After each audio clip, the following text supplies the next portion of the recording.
Olá, Milene por aqui, e esse é o terceiro episódio do Autocompaixão, um olhar além. Nesse episódio, eu quero falar um pouco de como eu começo ali falando sobre o e-book, o curso de Os Poderes da Autocompaixão.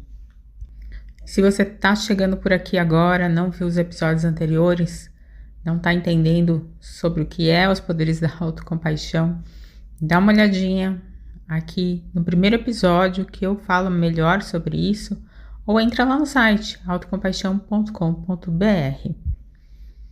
Então, voltando aqui ao assunto, eu começo dizendo que a gente, quando está nessa ideia, nesse estado compassivo, nós começamos a remar no fluxo da vida, mas pode ser que a gente fique também no contrafluxo do mundo.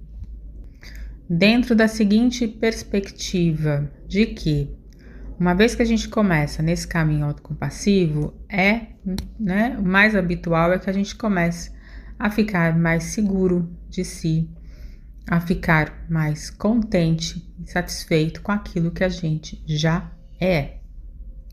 E isso para o sistema onde nós vivemos dentro do mundo não é muito legal, porque o sistema depende de pessoas insatisfeitas para a geração de um maior lucro. Então existe um cultivo sobre as nossas autocríticas, que é justamente aquilo para o qual a gente vai olhar dentro da autocompaixão.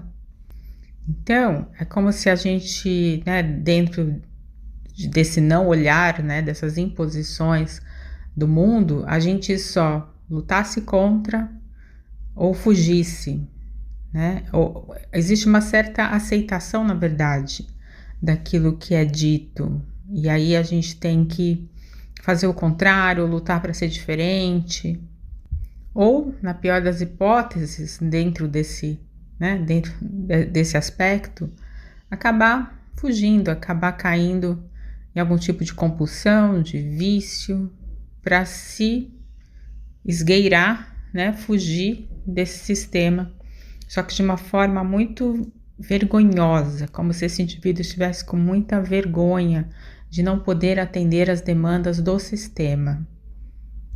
Então, a gente nunca falou, a gente não vai ver, em grande manchete, noticiário, seja autocompassivo, mas a gente pode ver como tem autoestima, tem amor próprio, porque esse tipo de palavra, esse tipo de condução, imposição, te direciona, sim, para uma vantagem dentro do sistema, que é literalmente o ter para ser.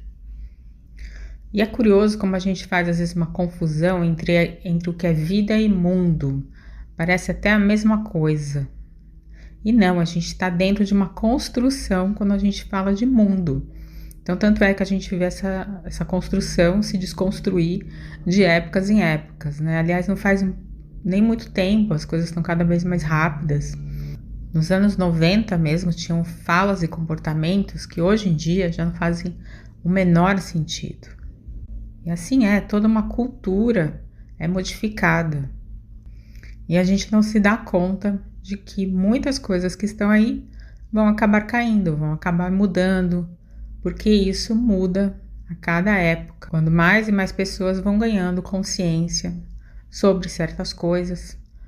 Então, o mundo é uma coisa, principalmente nós que vivemos dentro de algum sistema, nós estamos aqui no sistema capitalista, gerador de mercadoria.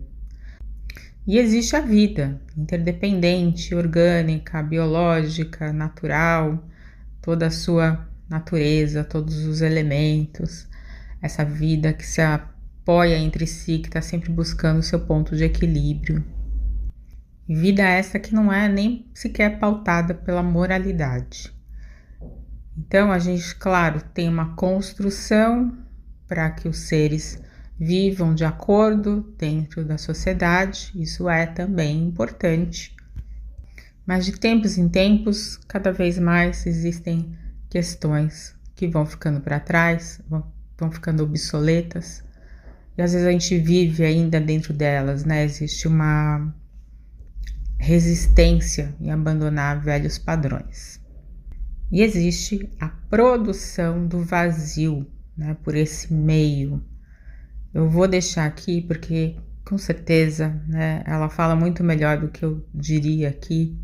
Eu vou deixar quem tiver interesse de ver. Tem um vídeo da Márcia Tiburi, filósofa Márcia Tiburi, no YouTube, A Miséria Afetiva. Vou deixar aqui embaixo na descrição. Se vocês tiverem interesse, dá uma olhadinha, porque eu acho esse vídeo tão maravilhoso.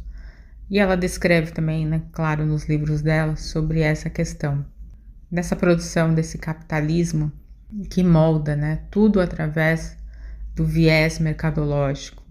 E ainda é bem bacana que ela termina esse vídeo apontando meio que qual a saída, né? Então ela vai falar ali da alteridade, da empatia, né? Ela não fala em compaixão, mas caberia muito bem ali, porque é esse o caminho, né? Esse é o fluxo. Então existe toda uma manipulação, claro, do marketing, da mídia, que trabalha em prol do sistema, para que exista também essa produção de vazio, essa angústia, e que é apontado, né, como alimento de satisfações de produtos externos, né? Hoje em dia muito da questão das telas, mas que não existe esse alimento fora, né? Aliás, acho que quanto mais se espera que esse alimento venha do lado de fora, maior a angústia acaba sendo.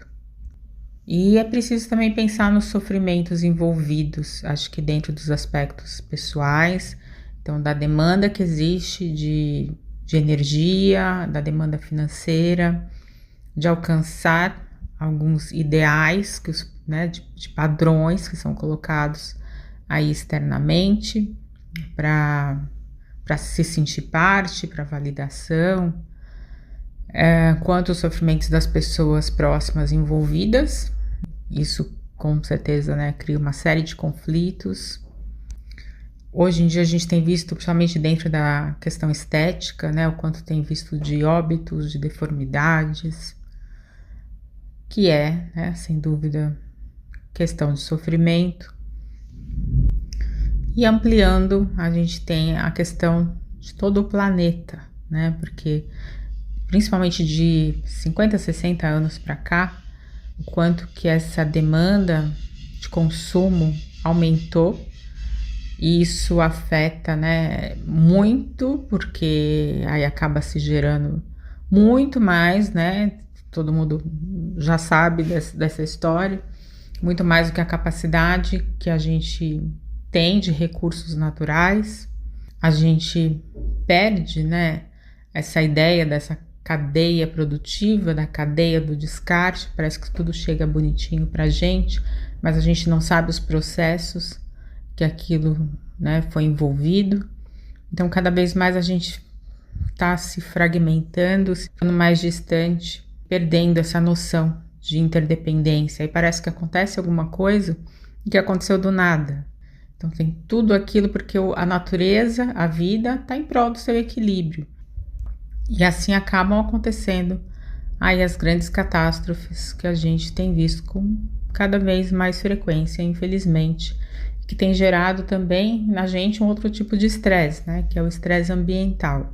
Então estar dentro, né, desse universo compassivo, poder ser autocompassivo, poder olhar para os seus vazios diretamente, sem camuflar, sem esconder, sem esses desejos por complementação, desse vazio que já é uma produção, é bom para nós, é bom para quem está ao redor, é bom para o planeta todo, né? Porque a gente acaba ficando muito mais satisfeito consigo e reduzindo esses desejos. E até porque quando a gente olha para o vazio, né, encara o vazio, a gente pode se admirar com o que a gente ache por lá. E enfatizar aqui que eu não estou falando contra o consumo, porque dentro do sistema que a gente vive, é claro que é necessário. A gente também precisa, além dos itens básicos da vida, a gente, né, precisa de alguns luxos aí a mais, algumas necessidades diferentes, além do básico. mas é a motivação com qual a gente vai, né? É essa crença que vai trazer uma felicidade, que vai suplantar um vazio. Vou ficando por aqui e espero que traga uma reflexão interessante aí para você esse episódio. Até o próximo.